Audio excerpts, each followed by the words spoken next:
There's honey in the rock, water in the stone, manna on the ground, no matter where I go.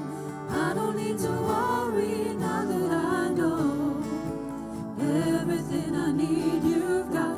There's honey in the rock.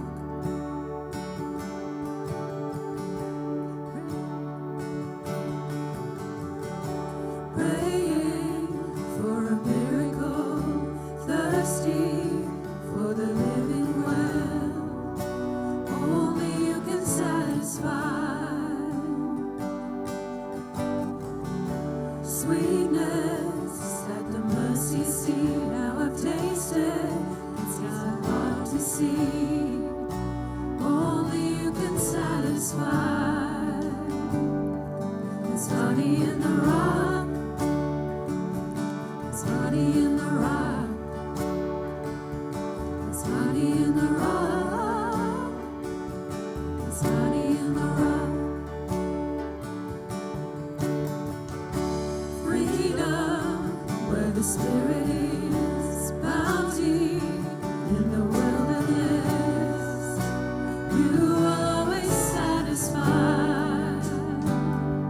There's honey in the rock, water in the stone, manna on the ground, no matter where I go. I don't need to worry now that I know everything I need you got. There's honey in the rock, purpose in your plan, power in the blood, healing in your hands. Started flowing when you said it is done. Everything you did's enough. I keep looking, I keep finding, you keep giving, keep providing. I have all that I need. You are all that I need. I keep praying, you keep moving. I keep praising, you keep proving. I have all that I need. You are all that I need. I keep looking, I keep finding, you keep giving, keep providing. I have all that I need. You are all that I need. I keep praying, you keep moving. I keep praising, you keep proving. I have all that I need. You are all that I need. I have all that I need. You are all that I need. There's honey in the rock, water in the stone, manna on the ground, no matter where I go. I don't need to worry now that I know everything I need you've got. There's honey in the rock, purpose in your plan, power in the blood, healing in your hands. Started flowing when you said it is done. Jesus, Jesus, who you are is enough. There's honey in the rock. Ooh, there's honey in the rock. There's honey in the rock. There's honey in the rock. Oh, how sweet it is to trust in you, Jesus. Oh, how sweet it is to trust in you, Jesus. Oh, how sweet it is to trust in you, Jesus.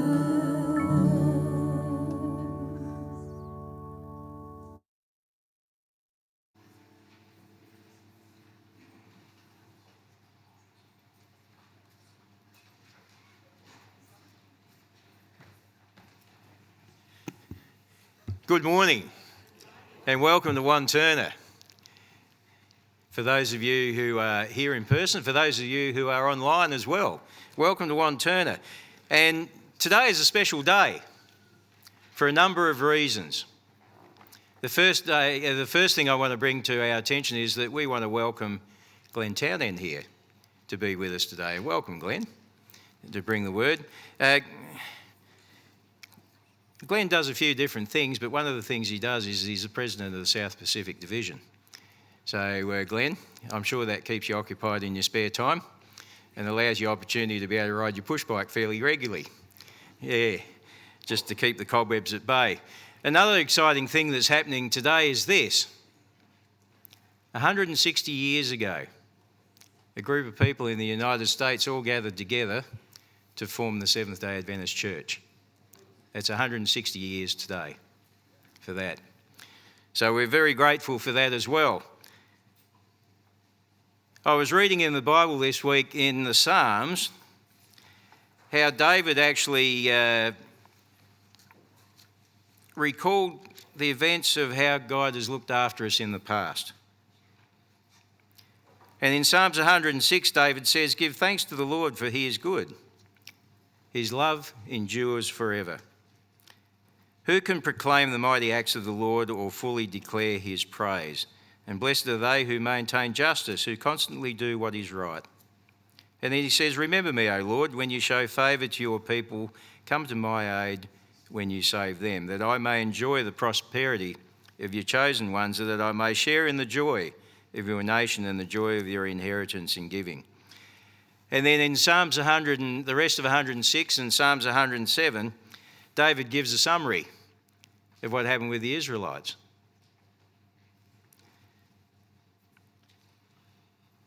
But at the beginning of Psalms 107, he says this: "Give thanks to the Lord, for he is good. His love endures forever." We may have all had interesting weeks this week. They may have all been different. This year may have been a different year for us so far. But I would hope that at some stage throughout this year, or this last week in particular, that you've been able to say, "Give thanks to the Lord, for he is good and his love endures forever." Welcome to Wantirna.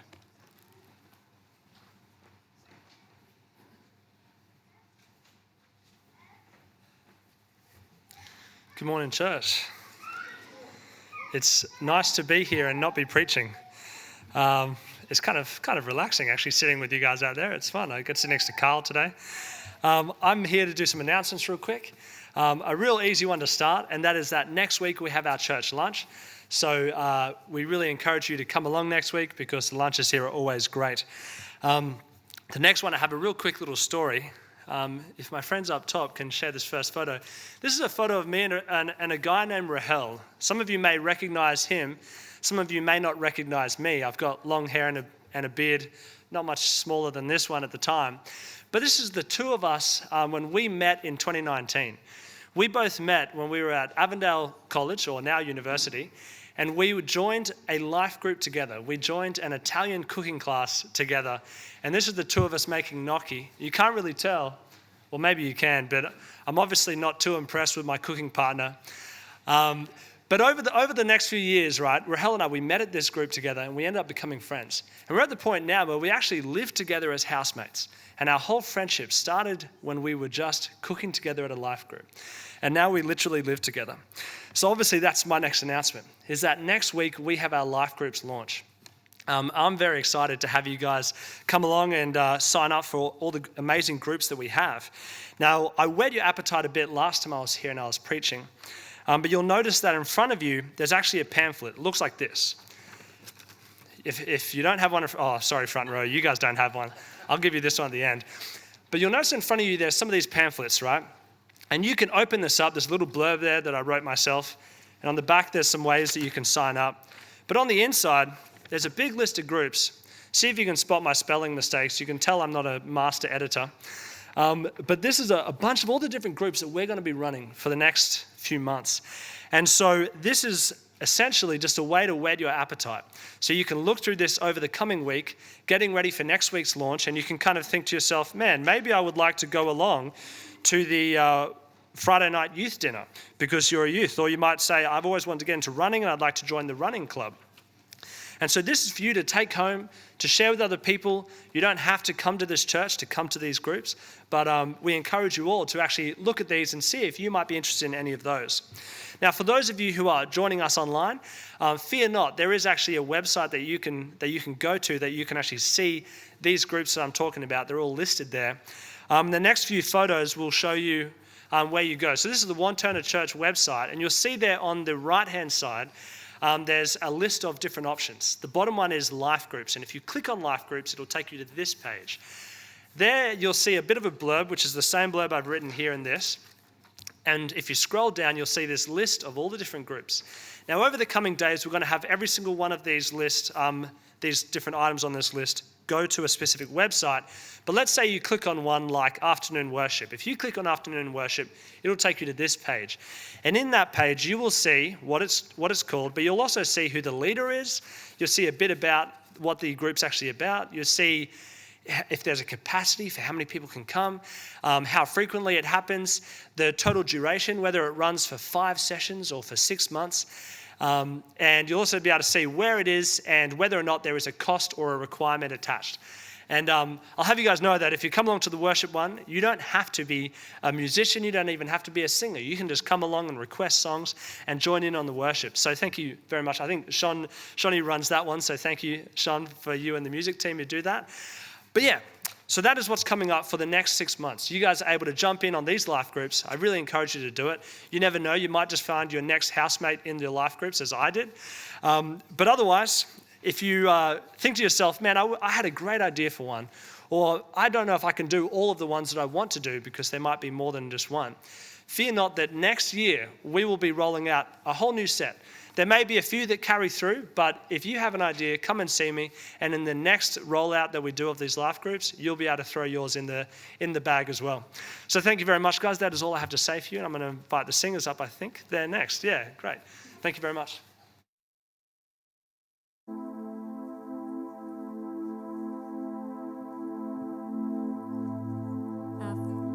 Our first song this morning is called Another in the Fire.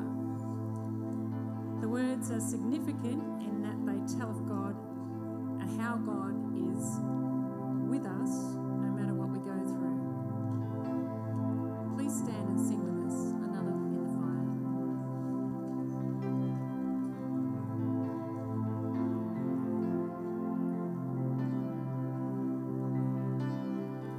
There's a grace when our heart is under fire. Another way when the walls are closing in. And when I look at the space between where I used to be and this reckoning, I know I will never be alone. There was another in the fire, standing next to me. There was another in the waters, holding back the seas. Should I ever need reminding of how I've been set free, there is a cross that bears the burden, where another died for me. There is another in the fire.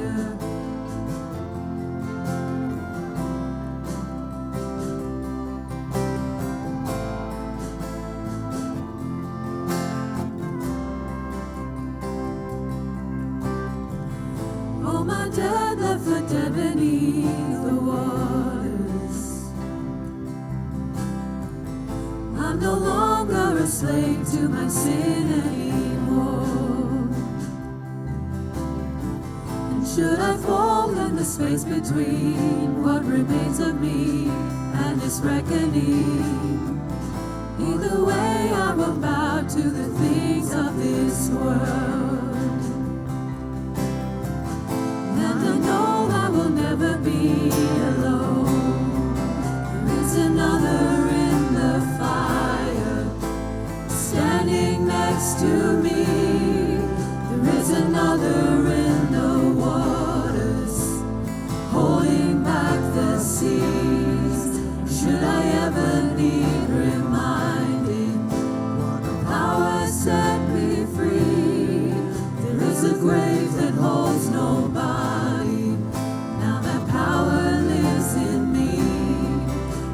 Another in the fire. Oh, there's another in the fire. Oh, the light in the darkness. As the darkness bows to him, I can hear the roar in the heavens.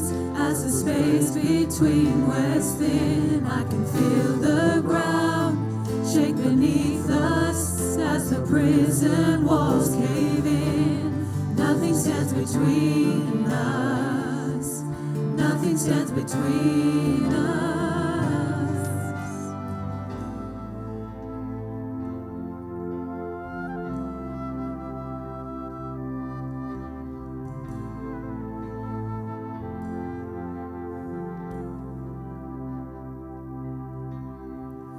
There is no other name but the name that is Jesus. He who was and still is and will be through it all. So come what may in the space between now the things unseen and this reckoning, I know I will never be alone. I know I will never be alone. There'll be another in the fire standing next to me. There'll be another in the waters holding back the seas. Should I ever need reminding how good you've been to me? How can the joy come every battle? 'Cause I know that's where you'll be. There'll be another in the fire standing next to me.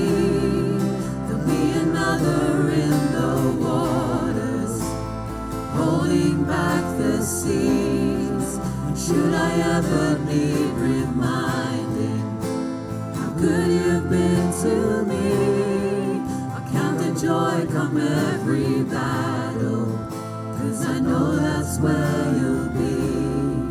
I'll count the joy come every battle, 'cause I know that's where you'll be. Thank you. Please be seated. This song is a new song. It's called Honest Offering, and it was requested by us for the beautiful words. It comes from Deuteronomy 6:5. Love the Lord your God with all your heart, with all your soul, and with all your strength. Please listen to the words as we sing.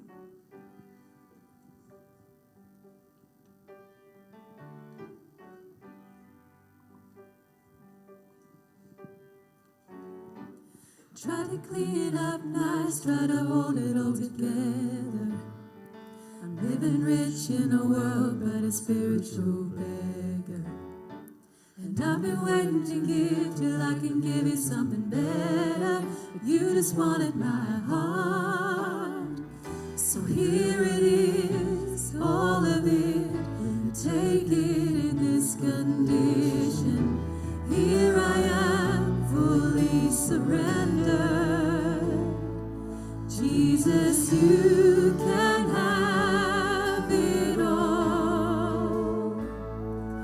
Jesus, you can have it all.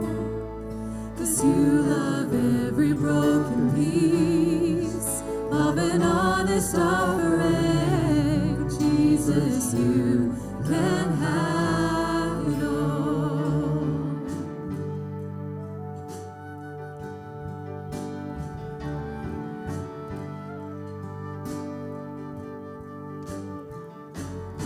You turn the pennies in my hand into a heavenly treasure.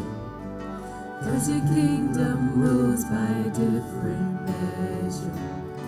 And so I'm pouring out until I'm an empty vessel. Lord, here's my heart. The joy and the sorrow, yesterday and tomorrow. I let go, fully surrendered. Jesus, you can have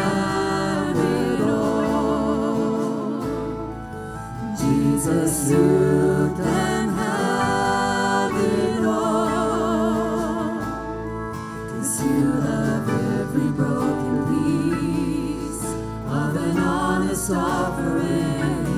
Jesus, you can have it all. All to Jesus I surrender, all to you I freely give. I will ever love and trust you, in your presence I daily live. All to Jesus I surrender, all to you I freely give. I will ever love and trust you, in your presence I daily live. Oh, Jesus, you can have it all. Jesus, you can have it all. 'Cause you love every broken piece of an honest offering. Jesus, you can have it all. Jesus, you can have it all. Surrender all. I surrender all. Please join us. All to thee, my blessed Savior, I surrender all. I surrender all. I surrender all. All to thee, my blessed Savior, I surrender all. Thank you. Amen.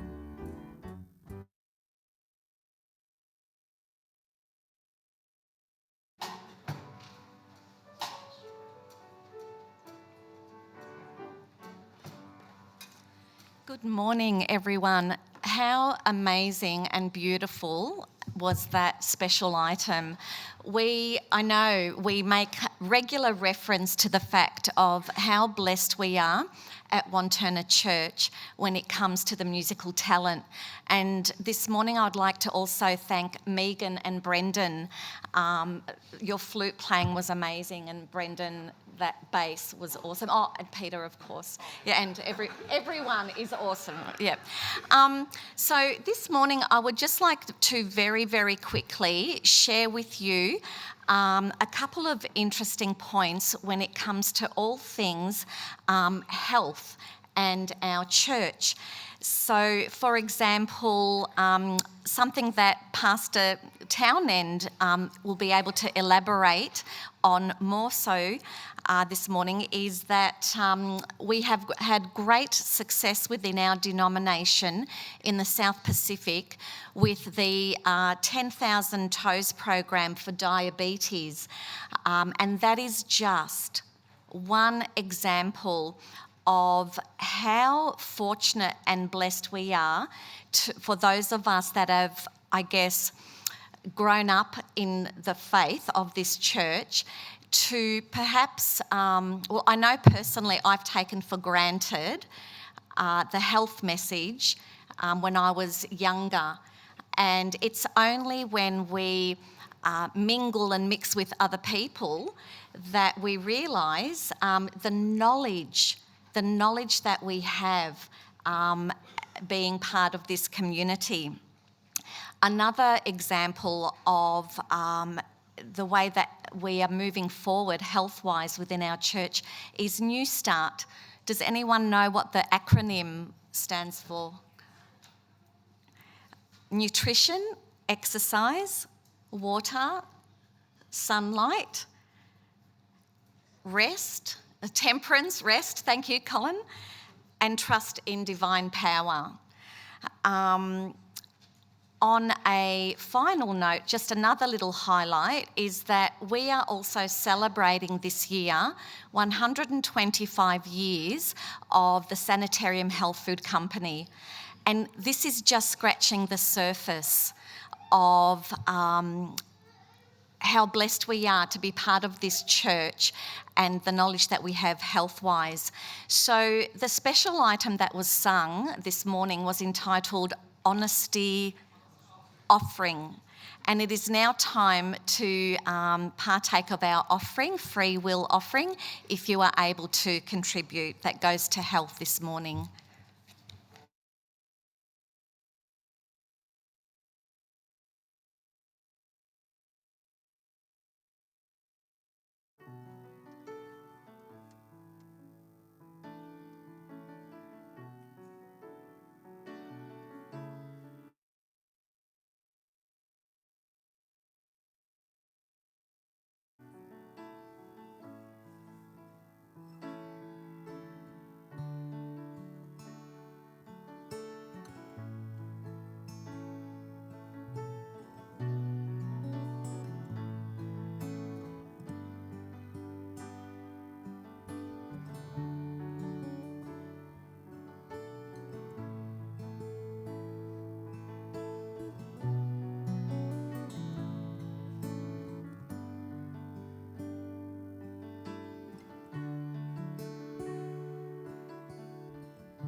Morning. Do we have some children who would like to join me up the front for a tale? I'm going to sit over here. Can I move in here? Right.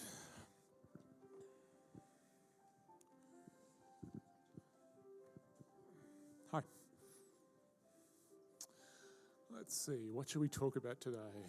Oh, I need my device. Right, this is a children's story. Right, the pointer works. That's good. All right. Now, this is going to be a talk about something in nature, but it doesn't involve an animal for once. So that'll be a surprise to some of you. Let me just see what I'm talking about today. Yes, I remember it well. All right, so here we are. That's a pretty picture, but we're going to look at the next picture here. Right, okay. What is that? It is a tree. Well done. Very good. Now, so that's one tree. Well, there's some trees in the background there. What happens if you have a whole bunch of trees? What do you call that? A forest. Oh, this is good.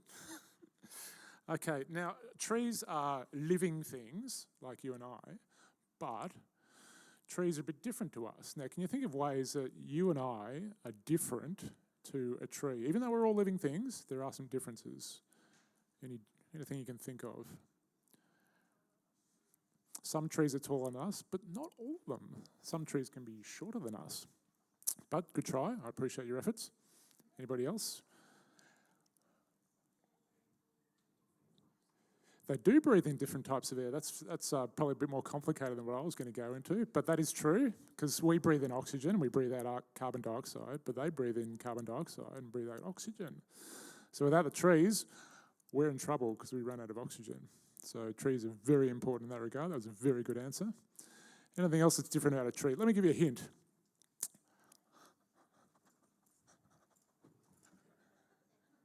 Yeah, trees can't move. So they can't get up and walk around the building. They can't do silly runs like that. Yes. They don't have eyes. No, they don't. That's true. And there's another thing they can't do, which is something that I'm doing right now. Yeah, they can't talk. Or can they? Now, this is where the story is kind of heading a little bit today. So, but one of the things that's interesting about trees is, and this is also different to you and I, like if I'm looking at you, I can see all of you. But if you look at a tree, you can't see all of the tree because a lot of it is below the ground. And that is what part of the tree? The roots, yes, good. So here's a tree that grew in an inopportune place, and it was trying to send roots down, but little realising that it's kind of on a wall, so the roots are very exposed there. So a lot of the tree is underground, so a lot of activity going on underneath the surface, and the roots are very important because the roots is kind of how the tree takes in food. So it kind of sucks the food up into the food and water through the roots. So there's a lot of activity going on below the surface level there. But, so this is the next thing I want to ask about. Do you know what that is? Mushroom. Okay, good. Now, what sort of thing is a mushroom? Is it a plant though? So this is something that's very interesting. A mushroom is not a plant, and it's not a tree. No, because a tree is a plant, and a mushroom is not an animal either. So it's not a plant and it's not an animal. It's its own separate thing. It's a fungus, which is a whole different form of life. And when you have more than one fungus, you don't have funguses, you have fungi. So there's some fungi there, and here's some more fungi to look at. Now, so this is the part of the story that I'm actually getting to, because in a forest, which we were looking at before, the trees are really obvious because they're big and they take up a lot of space, and you can see them very easily. But in a forest, you'll also find fungi, or funguses, fungi. But the fungi are really, really important to the forest. In fact, without fungi, the forest dies. Now, why is that?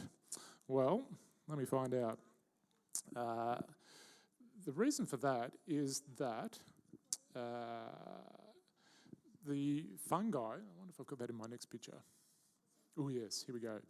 So the fungi have roots as well. So if you look at a little toadstool or a little mushroom, you see sort of a stem and a little hat. But underneath the ground, like the trees, they also have roots, which are these fine little cables here. And they're called mycelium. And they tend to grow near trees because they can share nutrition, like the stuff that the tree's doing that the fungus can feed off. And the fungus does stuff that the tree can feed off. So they actually work together. But the thing that this image doesn't show is that these little cables here underneath the ground, if you would extend that out to where the photo doesn't go, or not a photo, the diagram, there'd be another tree here, and those little fibres would connect there. See how they're sort of a little bit entangled in the roots here? They're also entangled in the roots of the next tree, because people used to think when they look in a forest, oh, here's a tree, it's just doing its own thing. Here's another tree, it's just doing its own thing. No. They're actually connected by the fungus, by those little cables there. And we were saying before that trees can't talk, but it seems scientists are actually finding out that trees can communicate a little bit to each other by the fungus network underneath the ground, which is pretty impressive. So what can happen, for example, is you can have a great big tall tree, and then you can have a little tree that's growing, but it's struggling a little bit. And the struggling tree can actually send a message through the fungal network to say, help, I'm having trouble here, and I'm not getting enough food, it's going really badly. And the big tree, which some scientists are calling a mother tree, can actually get that message, not hear it, but receive that message and send nutrition down the same network through these fungal cables to the little tree and help it out. So that's pretty impressive. It means that in some senses, trees can talk to each other, which is awesome. And so some smart people have coined this the Wood Wide Web, which is internet for plants and funguses. So I'm just telling you that because scientists are only discovering this now about this connection between trees. So if you go to a forest, it's a very connected organisation, and the funguses are very important part of that, even though the fungus is really small. So the thing I wanted to say in the end is that even though a fungus is really small, you may never even see a lot of them in the forest. It's actually playing a very important role. And that applies to you too. Even though you're smaller than a lot of people in the room or younger, you can make a difference too. Whenever you're kind or generous or helpful, that can make a difference to the people around you. Like that little boy who gave his lunch to Jesus and enabled Jesus to feed 5,000 people. Or whenever you tell somebody good news, like the little girl who told Naaman to go and see the prophet Elisha, who would help him be healed of his leprosy. So, little things can still make a big difference, like little people can still make a big difference. So, thank you for listening. We're going to go back to our seats now. But if you ever go to Forest, have a look for those fungus.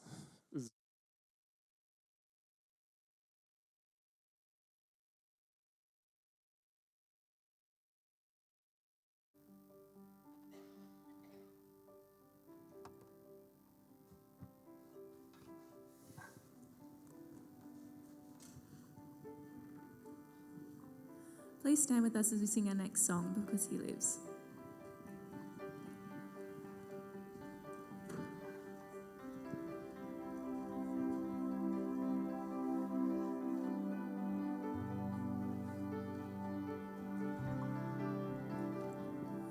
God sent His Son, they call Him Jesus.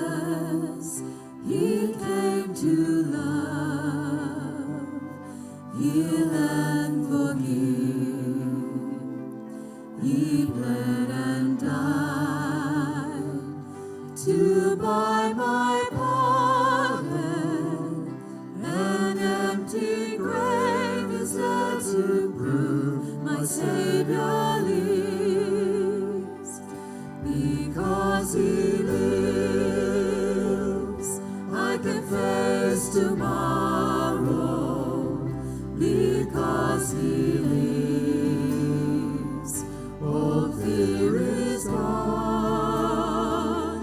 Because I know He holds the future, and life is worth the living just because He lives. And then one day,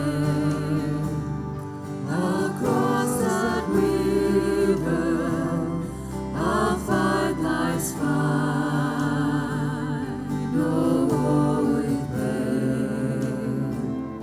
And then as death gives way to victory, I'll see the light of glory, and I'll know He reigns. Because He lives, I can face tomorrow. Because He lives, all fear is gone. Because I know He holds the future, and life is worth the living just because He lives. Because He lives, I can face tomorrow. Because He lives, all fear is gone. Because I know He holds the future, and life is worth the living just because He lives. And life is worth the living just because He lives.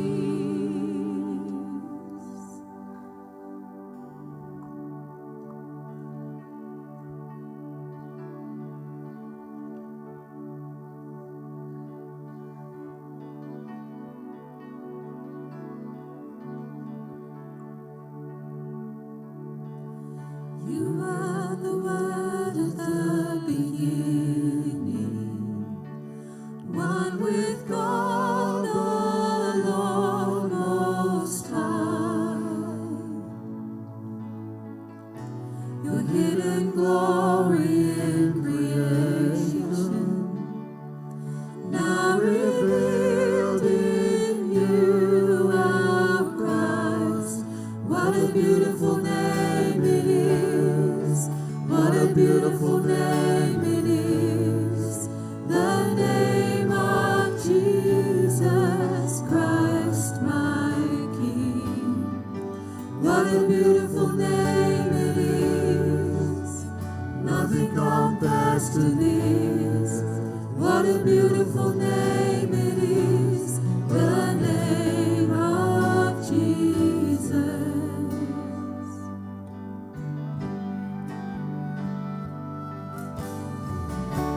You didn't want heaven without us. So Jesus, you brought heaven down. My sin was great, your love was greater. What could separate us now? What a wonderful name it is. What a wonderful name it is. The name of Jesus Christ, my King. What a wonderful name it is. And nothing compares to this. What a wonderful name it is. The name of Jesus. What a wonderful name it is. The name of Jesus.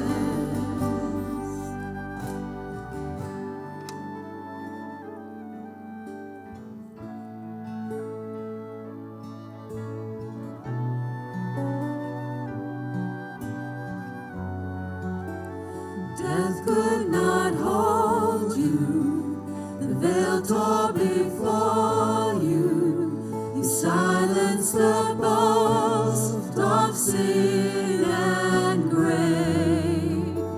The heavens are roaring the praise of your glory.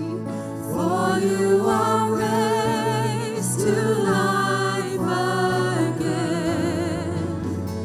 You have no rival, you have no equal, now and forever, God, you reign. Yours is the kingdom, yours is the glory, yours is the name above all names. What a powerful name it is. What a powerful name it is. The name of Jesus Christ, my King. What a powerful name it is. Nothing can stand against. What a powerful name it is. The name of Jesus. What a powerful name it is. The name of Jesus. What a powerful name it is. The name of Jesus. Thank you for singing.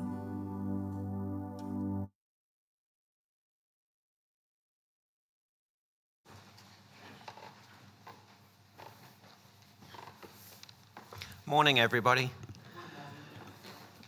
I'm going to do something just a little bit different today for prayer and read a psalm. And it's Psalm 95. And scholars believe that this psalm was written by a Levite priest during the time of King David. And the psalm was used on an annual high day in the church, in the temple, and the priest would come out and would use this as a call to people to come into the temple. So as I read this, and I'm just going to read a paraphrase, as I read this, perhaps picture yourself in the New Jerusalem at that temple, standing on the golden steps, and an angel is calling you to worship. So, please all either kneel or bow your heads as I read this psalm.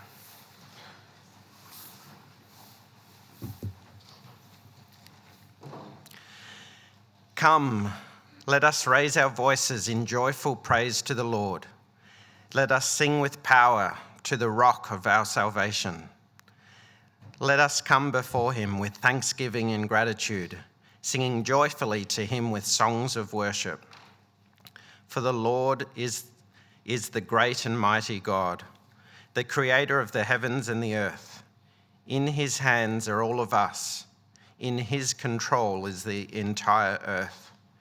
He created all things. Come, let us kneel before our Maker. Let us bow down in reverence before our Shepherd. For he is our God, and we are his people. Do not forget God's mighty deeds and miracles. Stay steadfast in trust and devotion. Let us seek his presence and follow his ways, for he is the source of life, our refuge.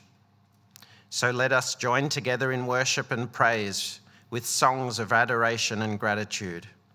May our hearts be open and receptive to his voice, and may we walk in his paths all the days of our life.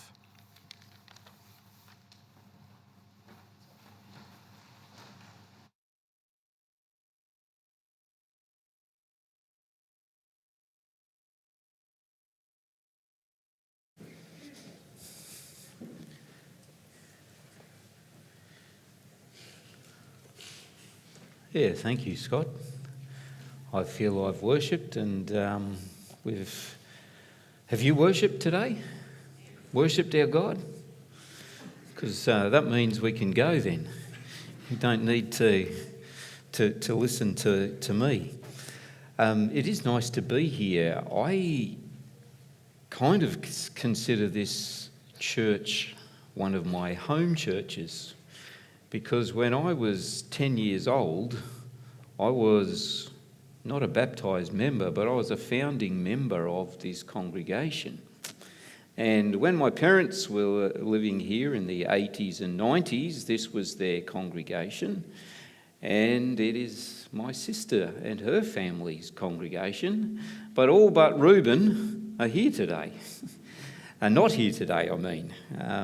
Pathfinder camps, and I saw a whole lot of people somewhat enthusiastic last evening in the car park, sort of leave and for a survivor camp. I know where I'd rather be, and I'm here. So, yeah, but not Nick and Reuben and a whole lot of, not Reuben, Max, and a whole lot of others. But good on you for being involved in whole lots of ministry. And yeah, I see your pastor is a Greek Orthodox priest or a Jewish rabbi, or yeah, well, one of them. And the other one, the last time I was with the Brunts was up on the Central Coast when they were pastoring up there, and they had no kids. And now they've got two. So, yeah, things kind of change, which is really, really good. Yeah, greetings from the South Pacific Division. Today, around the South Pacific Division, we don't know how many worshipping groups we have. But we do know that we have over 6,000 organised churches. And certainly throughout the Pacific, there's a whole lot more than that. And I bring greetings from my fellow officers. Francois Keat is our CFO, originally from South Africa, and Mike Sukuri is originally from Rotuma in Fiji, and he is the secretary, and all in different parts of our division, which has a vision of becoming a thriving Adventist movement, living our hope in Jesus and transforming the Pacific. And I'll tell you some of those things that are happening. But it's interesting, and Paul, thanks for mentioning in your welcome the 160th anniversary of us actually becoming a Seventh-day Adventist church. That was a big thing because our pioneers didn't like organisational structure. Have you ever heard of that in the young people today and people that you kind of connect with? I don't mind Jesus, but I'm not into this organised religion. Well, we struggled with that from our heritage. But we organised for mission, and that's what our focus is. And I wonder if you'll say the World Seventh-day Adventist mission with me. Are you ready? 1, 2. Make disciples of Jesus Christ who live as his loving witnesses and proclaim all people the everlasting gospel of the three angels' messages in preparation for his soon return. That is what we are celebrating 160 years of, that kind of focus, helping others to know the goodness of God and his last day message before he comes back. And because we live in Australia, we are a registered charity, and the Charity Commission wants us to report on purpose. And so we have a purpose statement as well. And the church's strategy these 5 years is called I Will Go. And we have our strategy as well, which is all part of that. And basically it is to help people in the process of coming to know Jesus and growing in him as a disciple. Because a disciple of Jesus is someone in every way becoming more like him. Do you like that? I want to become more like Jesus, my Saviour and Lord. And I think if most people were like Jesus, and as I said before, plenty of people don't mind Jesus. They just don't like the package it comes in sometimes. And that's a challenge for us. Are we the right kind of package? Just a couple of stories. Health offering today. And I'm in the health department building in Fiji, Suva. And the former Fiji health minister, because they've changed government, and his permanent secretary, on behalf of the World Health Organization, and there is a lady there from the World Health Organization as well, and Pastor Mavini Kalfanonga, who is the president, he's right on the extreme of the union there. George Kwong and I received from the World Health Organization 2 awards for 2021, 2022, the COVID years, that the best health intervention program in the South Pacific was the 10,000 Toes program, which our church operates. In the South Pacific, every 20 minutes, so we've been worshipping here for 40 minutes, 2 people have lost a limb in the Pacific. Because that's what happens on average. And that's pretty sad. But we're making headroads.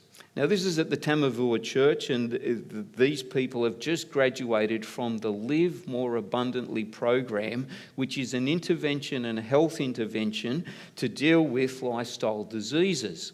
One of the ladies there is a general practitioner. She was struggling with all of the people coming to her and not knowing how to help them with type 2 diabetes because the medicine wasn't working. She had an Adventist friend who said, "Why don't you check out our health resources?" And she did, and she discovered that by putting them into practice herself, she felt better, and then she was able to encourage her patients to be a part of it, and some of them are there. She is there, and because she was so enamored with our health principles that actually change people's lives, she has become a Seventh-day Adventist. That is happening all over the Pacific. This is one of the new 10,000 Toes clinics in Nadi, Fiji. I am being welcomed and opening one of the church's wellness clinics. And each local church are running their own health clinics, which is really quite amazing. and this is one of the ones with their good, healthy food there. And they operate health tests, very simple health tests. And then if they see that people need help, they send them to the doctors, to the hospital.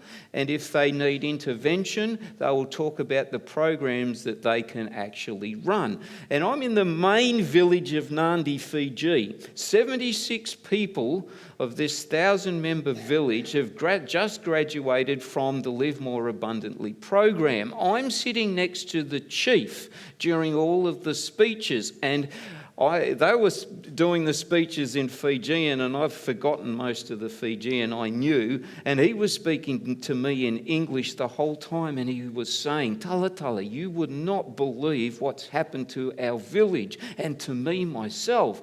Before, I could hardly walk. I was a lot of pain in my body, and now I can walk upright and I can do my 10,000 steps. I feel amazing. I used to have indigestion after every meal. I no longer have indigestion. I had trouble sleeping at night. I now do not have trouble sleeping at night. And it's because of this 10,000 toes." He said, "You Adventists, you are welcome in my village anytime to run anything. Because of what you have done, you are changing our lives." And it's amazing. They now in Fiji are producing cold pressed juices with recipes that deal with type 2 diabetes, and they are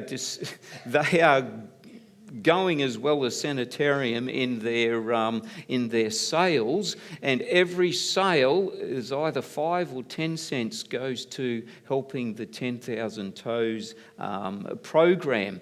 And I'm in the Nadi English Church, and you can see this is their wellness hub, and I don't know if you can see the people there, but they're mainly ladies, and they're mainly Indo-Fijian. Now, the church in Fiji, 40% of the population are Indo-Fijian.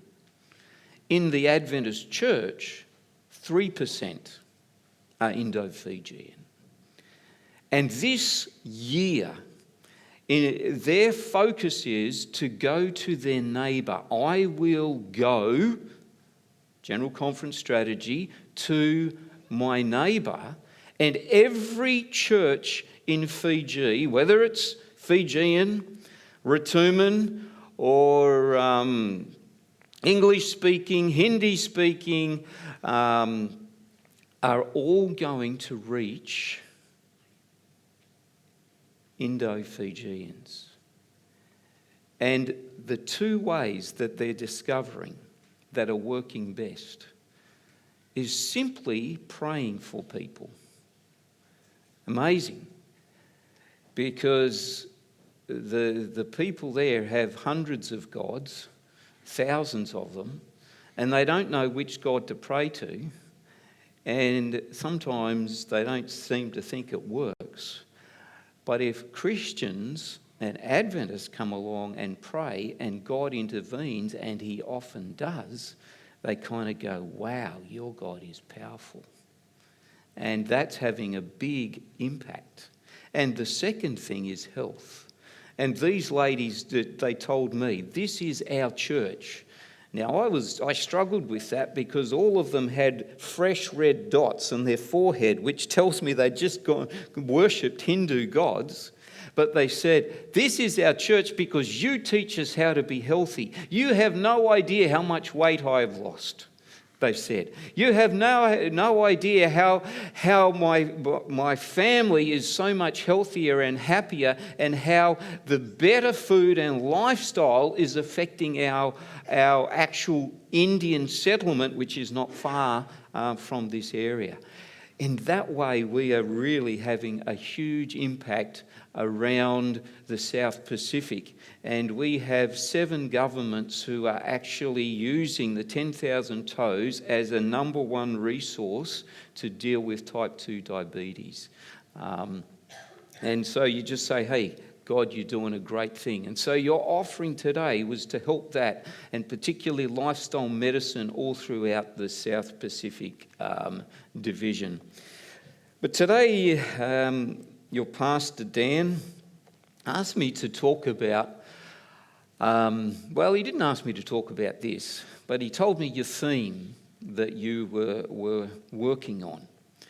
And I thought, I'd done some study on what Australians and, in fact, English speakers use the word oikos.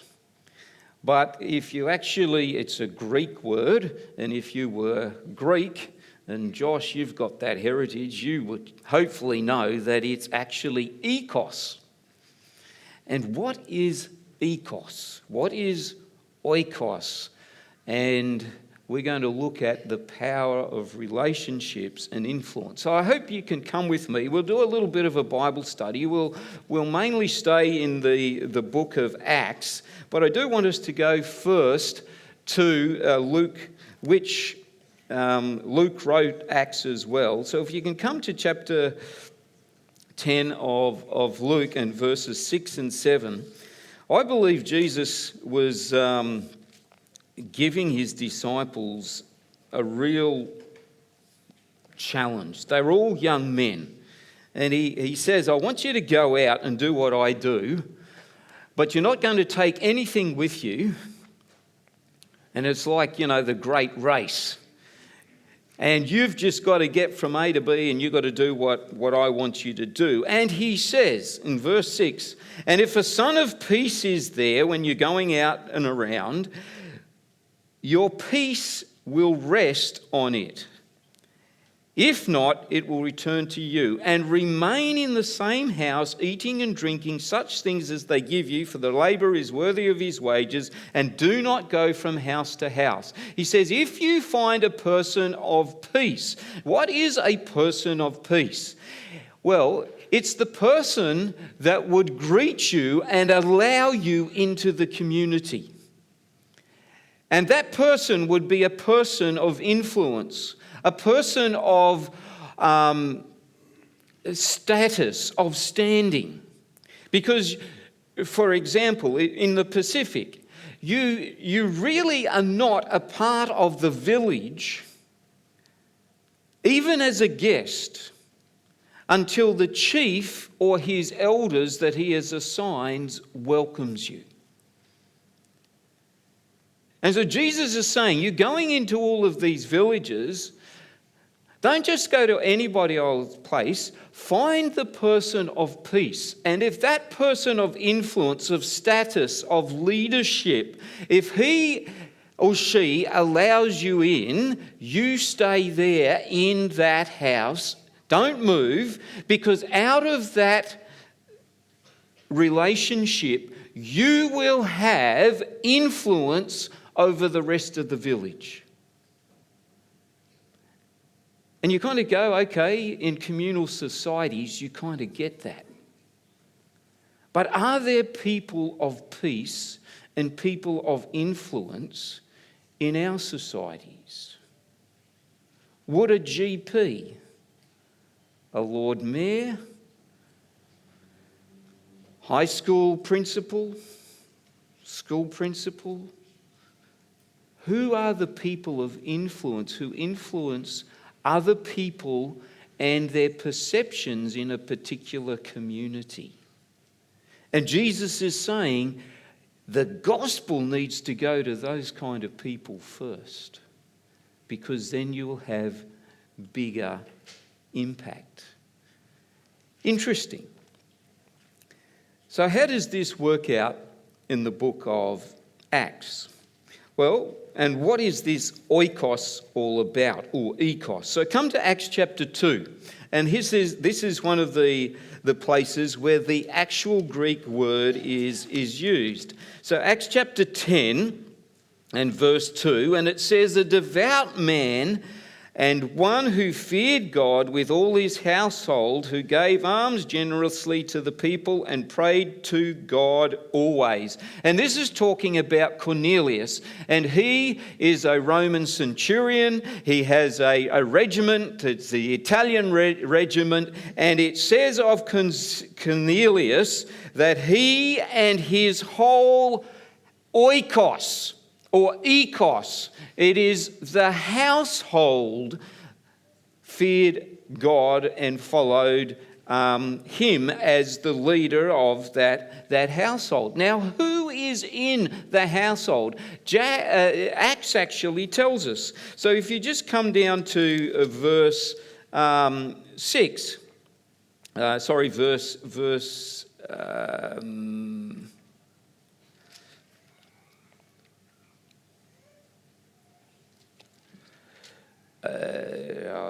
where is it?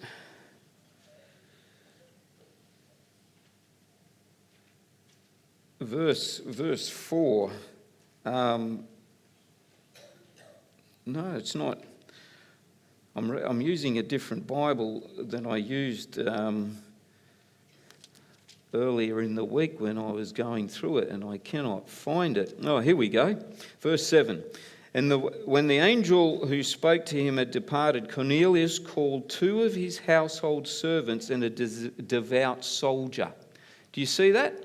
So who is part of the oikos? It would suggest here that it's 2, it's servants, it's soldiers, and then later in the chapter, in verse 24, it says, and the following day, when Peter comes to them and shares the gospel, Cornelius was waiting for them, and he called together his relatives and close friends. Wow. So it's got servants, work people, colleagues, the soldier, close relatives, and friends are all part of what this oikos is. And what happens?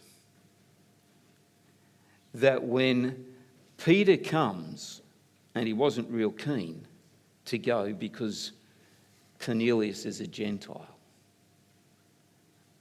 and they do different things, and you go into a Gentile's house, other people will think you are unclean.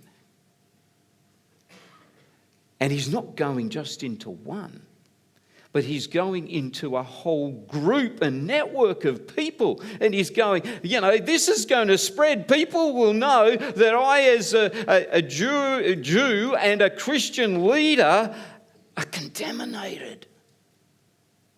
But God gave a vision and said, no, I want you to go into this whole household, this whole network of people, because the gospel needs to have impact.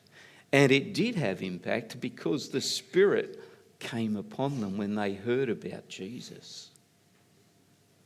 And they spoke in tongues or other languages just like they did in Acts chapter 2, where it happens for the Jews and here it happens for the Gentiles. And there's this whole network. But that's not the only example. Another one. Acts chapter 16. Let's just go over to Acts chapter 16. Acts chapter 16.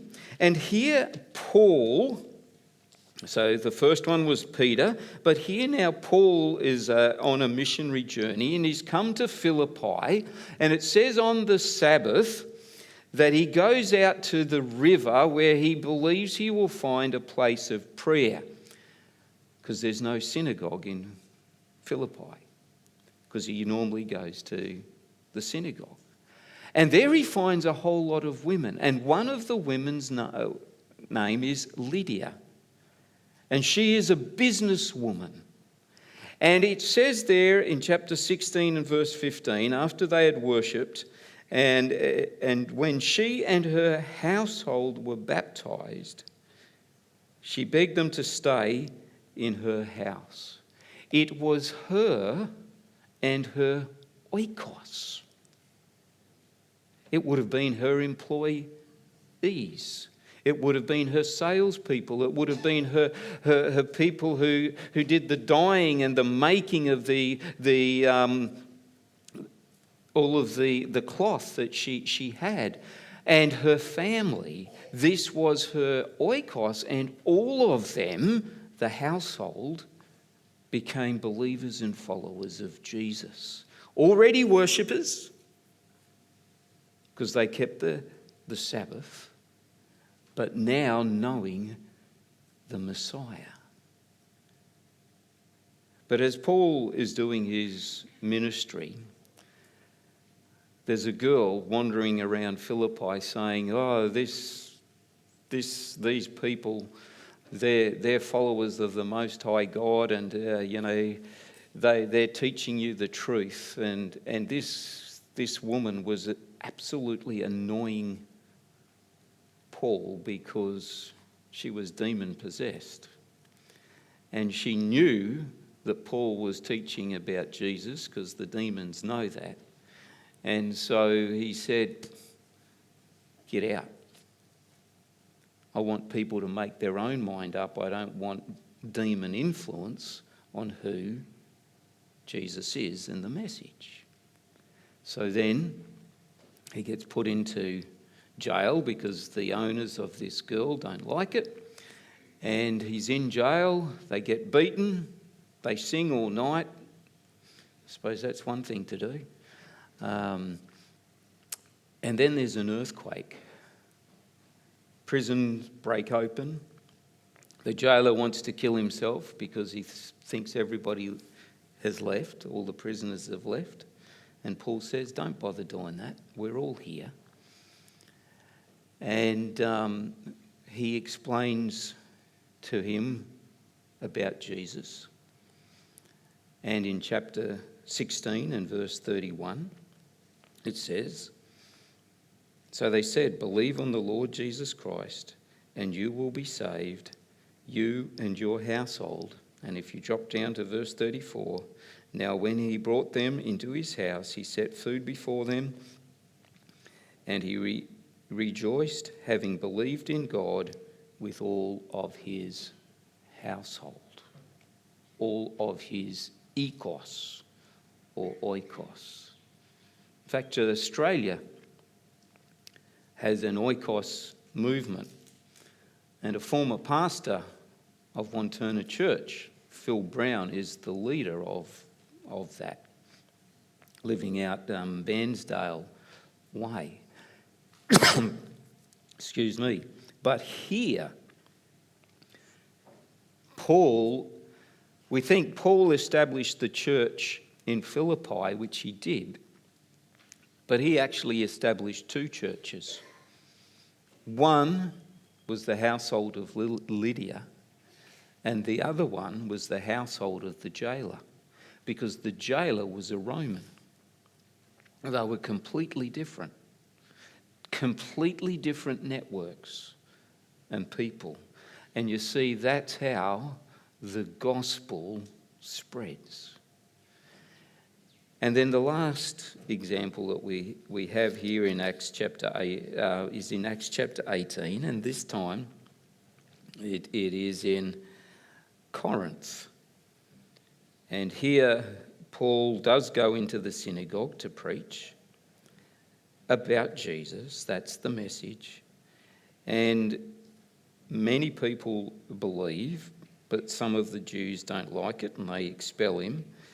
But then verse 8 it says, "Then Crispus, the ruler of the synagogue, believed on the Lord with all his household, and many of the Corinthians hearing believed and were baptized." And here again, it is the oikos, or the household.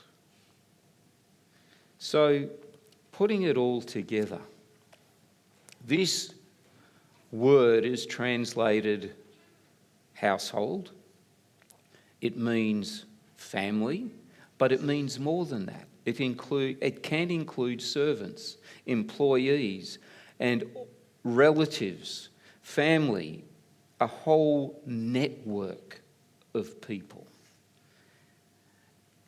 And the New Testament actually uses the word quite a lot for church. And here are the various households, and it even includes Caesar's household in Rome had a network of Christians within Caesar's palace. Quite amazing, isn't it? And how do we know it's definitely the church? Because if you go to Titus chapter 1 and verse 7, the overseer or the elder manages God's household or oikos, and that is God's church. And then it lists the characteristics of what all that is. This is a cathedral. It's a Seventh-day Adventist cathedral. It is in a city of China.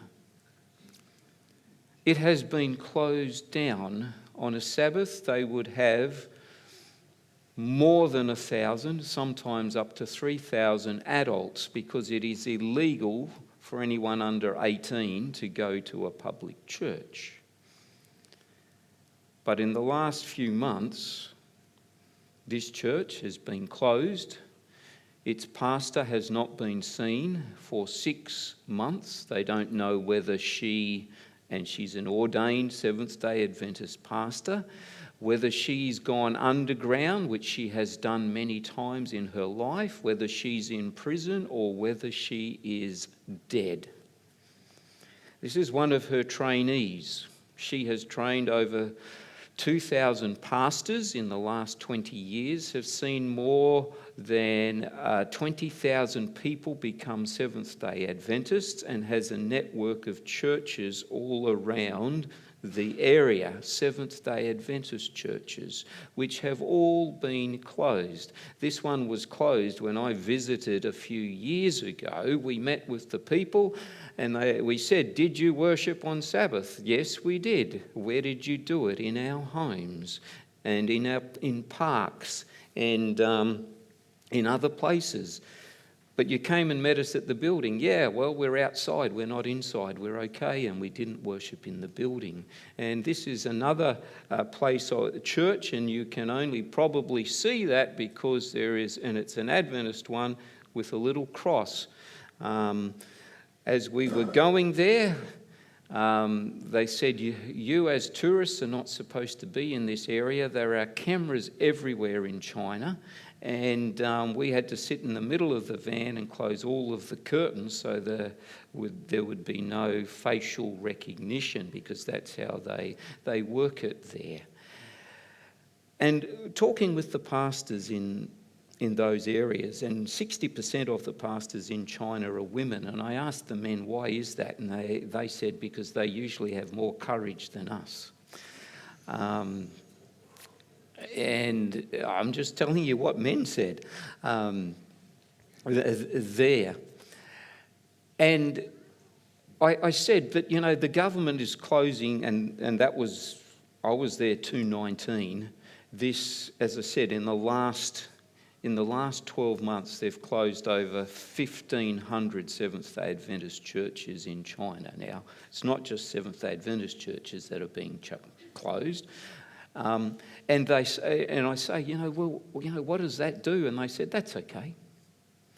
It actually helps us grow faster, because instead of coming to a building, they meet in their apartments, in their village homes, in wherever, and through their oikos, their network, they establish, and they say on average they'll close a church, and when they allow us to come back and formalise, we will probably have 3 more churches. In Australia, here, Faith FM is another ministry that is meeting and working with networks of people. It's people who don't like commercial television and radio, or the government radio, and say, we are being told a certain thing to believe and everything is biased, and hey, that's the truth, it is. We want to listen to what the community says, and these are community radios, and they're having real influence. The last 2 churches that I have been to, people have been there because of Faith FM and the network that they are creating. In the 21st century, a sociologist whose name I have just forgotten, in 1995, I think it was, did a study, and he said that we in the West live in 3 places. We have our home, which is the first place. We have our workplace, which is a second place, and we have the third place, which is other places. And the home is private, but it is hierarchical. You have those who are hosts and those who are guests, but it is a place of warmth and love and care and accepting. Workplace, again, is hierarchical. We have bosses and then we have, different levels of management, usually. And it's productivity focused. You've got to do what you've got to do. And it should be a safe place, but it is quite formal. But it's a place where there is network and relationship. And then there is the other. And that could be a pub, a gym, a cafe, a park, a school, and the original throughout history, third place was the church, where everybody was equal and everybody was cared for as one. And that understanding of history goes all the way back to the book of Acts and Jesus, and what he was saying is that you develop your relationships through your oikos, or your household. And some of those relationships can be through your home, can be through your work, but can be in another place. And as a church, if we are going to have an impact, we have to be that third place again. And as I look at what you are looking at, there's a lot of opportunities to be part of a third place. And I want to commend you, because all of these can be their own oikos, network of influence. If you allow, and what every network of influence and oikos in the New Testament was, a place that honoured Jesus Christ.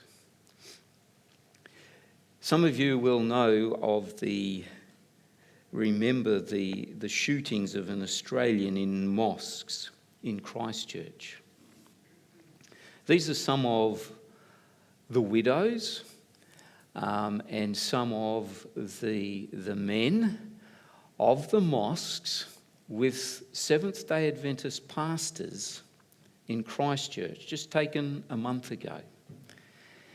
Because one of the pastors, who's right at the back, grew up in Pakistan as a Christian, but Pakistan is a very largely Muslim country, and was pastoring in Christchurch and said, I'm not afraid of Muslims. I'm used to Muslims.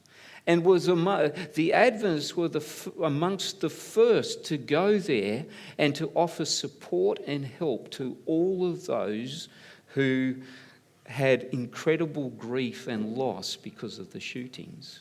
And now we have an Adventist Muslim friendship group, and this is some of the people, and we're developing a network of understanding and discussion on the Quran and the Bible, because, a whole new network, or oikos, is being developed right now because of that kind of ministry.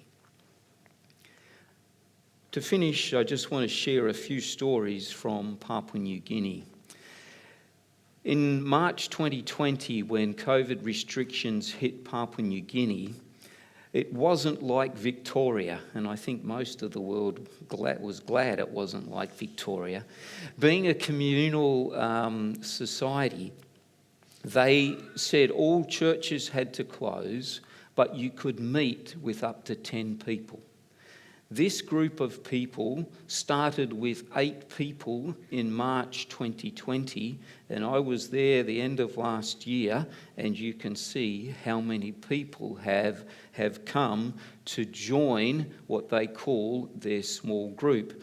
I'm standing between a businessman and his wife. That is their house in the background. You can see that everybody is wearing orange because they started to worship on Sabbath with 8 people, but within 4 weeks they had more than 20, and it was breaking the law, and they started to meet under these orange trees that you can see, and in 2 years, and they've all got orange t-shirts because they're part of the orange small group. You know how big that orange small group is? 160 people. The businessman has built a church on his own land that seats 180, and they fill it up already with all their guests in 3 years. What do? Discovery Bible reading.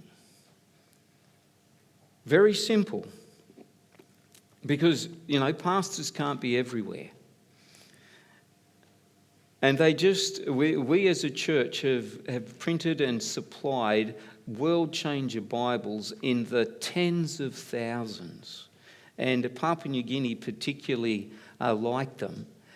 And we've trained people, and it happened before COVID, and the Papua New Guinean pastors and people will say, wow, we were trained just in time for COVID. Because we couldn't have big public evangelistic programs. Our churches of 1,000, 200, 100, whatever, couldn't meet. But we all got together with our Bibles and our families, and in their society they call it one talks, one language, and they just started to read the Bible and ask a chapter at a time and ask these basic questions. Kids started to find it interesting because their points of view were valued. Neighbours were going, hey, what's happening? Because the children and the adults were inviting their friends. Here you can see one of the groups in one part of Papua New Guinea, all out with their Bibles and doing a Bible discovery group. Now, sometimes in some of the cultures, they have men's in one group, women in another, and kids and whatever in another, but in others it's all together. This is in another town, and you can see they're all actually holding just a portion of Scripture. All of these guys are a part of a gang that used to terrorise one part of a city in Papua New Guinea. The local people fed them and said, do you guys read? And they said, yeah, we're all high school dropouts. They don't want to go back to the village, but they can't find a job. And so how do they survive? With crime. Well, the crime rate has dropped because they're all in a Bible discovery group, and you can see they've got their little scriptures, which is, I think, have got 3 books of the Bible in them, and they're going through it, and it's making an incredible difference in their life. There you can see the World Changer Bibles. There you see one of the women's groups doing that, the questions. And things have grown and developed. They said, we want to get it a little bit more deeper and stuff. And so a Papua New Guinean, who is now at our division, Pastor Danny Phillips, has created some other questions to help people go a little deeper into their Bible study. And there you have the questions there, which they have produced to help, because during COVID, 6,000 new churches were established through this method. You heard right. 6,000. Just following the power of the gospel with the networks of relationship. Kelvin Waikavi is in the middle. He's squatting down. He's a CPA accountant. He is on Pacific Adventist University Council. He's also a member of the Division Executive Committee. Very smart man. He contributes very well, and he is a financial advisor to a firm that offers advice for medical services to the Papua New Guinean government. He started, and he said, I'm no pastor, but I just took my Bible with my family, and they started with 8 people, and in 2 years they've got 80, and it's probably the smallest group that I heard of, but they've baptised 11 people. And it's amazing what happens. We just went for a walk up in another part of the country, and the man with the green thongs on, he said, do you like my new church? And the district pastor said, yeah. He'd only found out about this new church a couple of months before, and he started it the same way, and he's saying, all I want is some copper, which they call roofing iron, corrugated roofing iron. I'm happy to supply everything else. So we've got the General Conference has donated $1 million. We've put in 500,000 as well, and we are now getting as much roofing iron out to the 6,000 new churches all around Papua New Guinea. This lady here was part of a gated village community. During COVID, despite the risk to our own health, went around helping all who were sick. That's all she did, just going and helping all that were sick. She didn't worry about what it may do to her. She had other people finally join her, and now she's established a whole new church, and local businessmen have paid for this new congregation and where they meet. This man here lost his job during COVID. Because he lost his job, he couldn't complete his house in a village just outside one of the cities.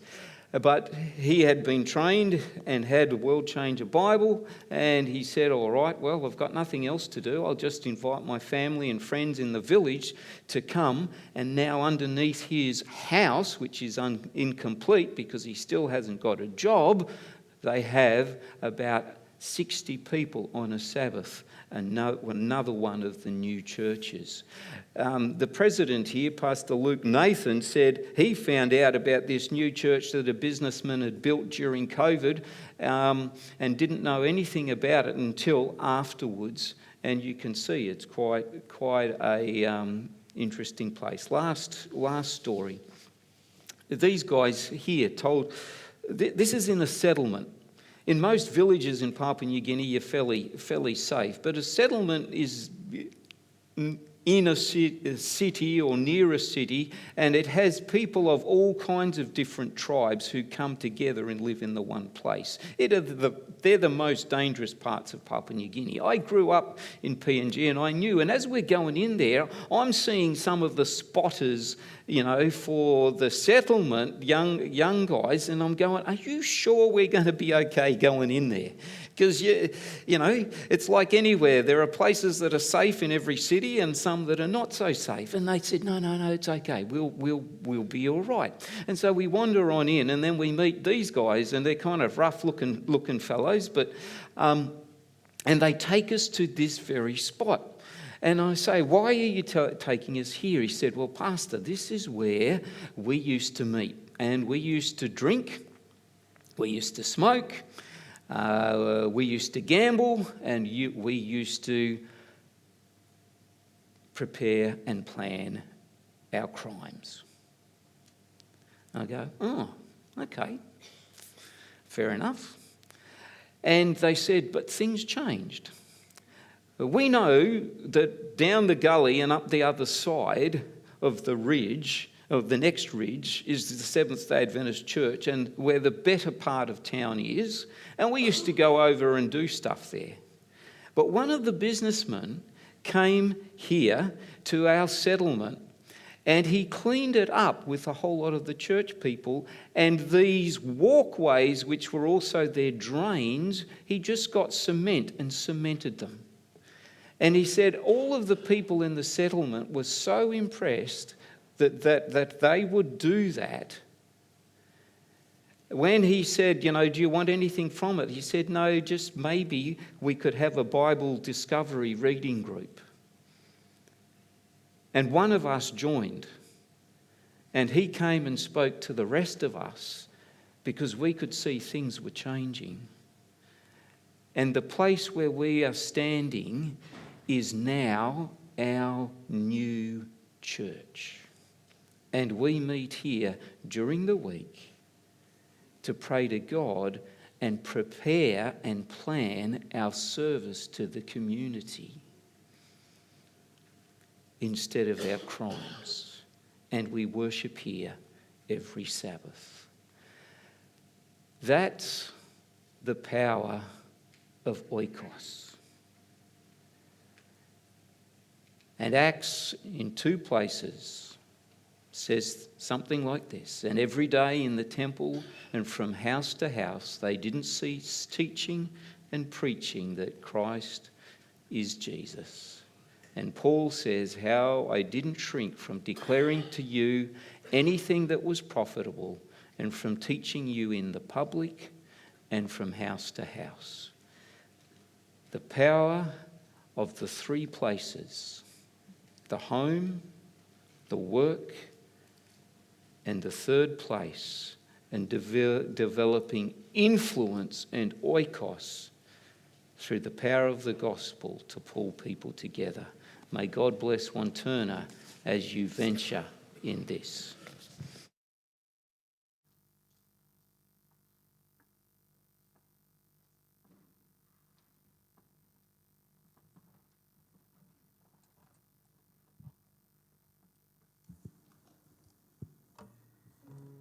Please stand as we sing our last song, Christ is Enough.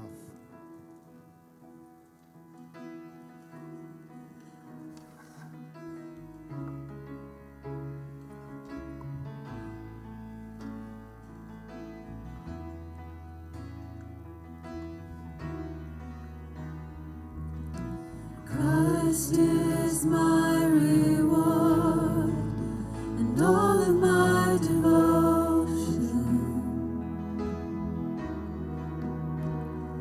Now there's nothing in this world that could ever satisfy. Through every trial, my soul will sing, no turning back.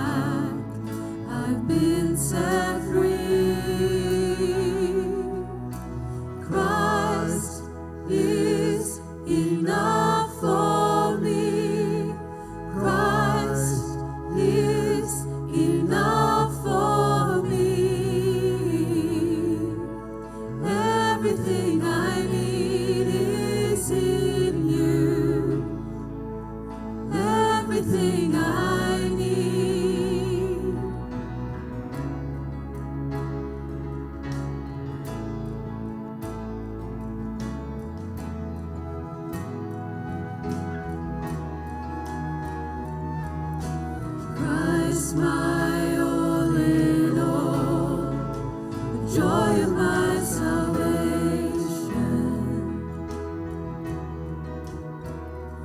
and His hope will never fail.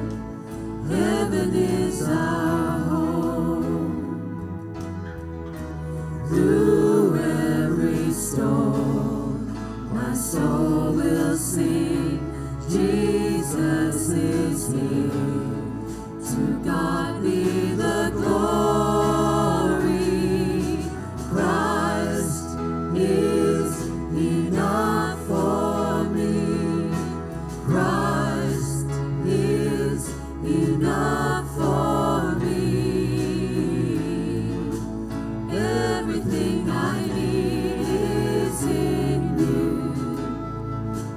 Everything I need, I have decided to follow Jesus. No turning back, no turning back. I have decided to follow Jesus. No turning back, no turning back. The cross before me, the world behind me. No turning back, no turning back. The cross before me, the world behind me. No turning back, no turning back.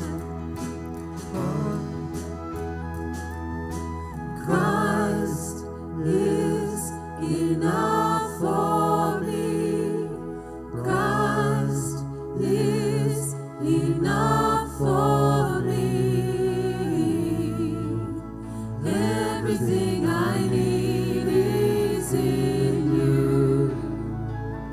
Everything I need, I have decided to follow Jesus. No turning back, no turning back. I have decided to follow Jesus. No turning back, no turning back, no turning back, no turning back, no turning back, no turning back.